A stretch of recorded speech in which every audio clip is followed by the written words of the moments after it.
sicuramente anche noi stiamo stimolando le Pro Loco anche per tutte queste iniziative di utilizzare al massimo i social. Un appello del presidente dell'Umpli Veneto Folladoro a utilizzare i social per non spegnere le tradizioni come quelle dei panevin.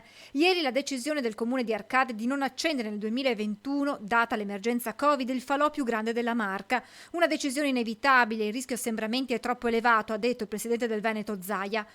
Ma le Pro Loco non si arrendono e cercano soluzioni alternative per mantenere viva la tradizione dei panevin. Vogliamo che tutti rispettino le misure di sicurezza, la salute è la cosa più importante, quindi quest'anno non potranno svolgersi come gli anni scorsi, sottolinea Follador, che però poi aggiunge. A mantenere la tradizione, almeno come simbolo, come segno. Quindi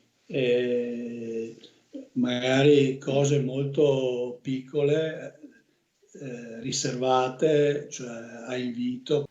Quindi panevini in forma ridotta, con pochi partecipanti e soprattutto condivisi sui social, strada intrapresa anche da molti sindaci trevigiani in occasione dell'accensione degli alberi di Natale nei loro comuni.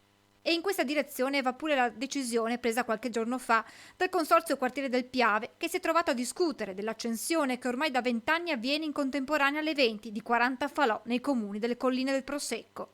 È stato deciso di mantenere questa tradizione, però a questi panevin saranno presenti solo i dirigenti delle Pro Loco, il sindaco, cioè pochissima gente, ma è già importante far vedere che ci sarà il suono delle campane, vedere che siamo vivi, siamo qua. Social che stanno diventando la vetrina anche per altre iniziative tradizionali come le feste del radicchio. Non si possono fare come le facevamo sempre.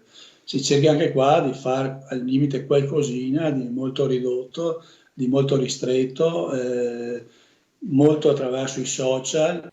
Ed è quello che è successo oggi per la quarta festa del radicchio di Spresiano, il tutto in diretta a Facebook con tanto di taglio del nastro virtuale. 3, 2, 1, eccoci qua. Inaugurazione fatta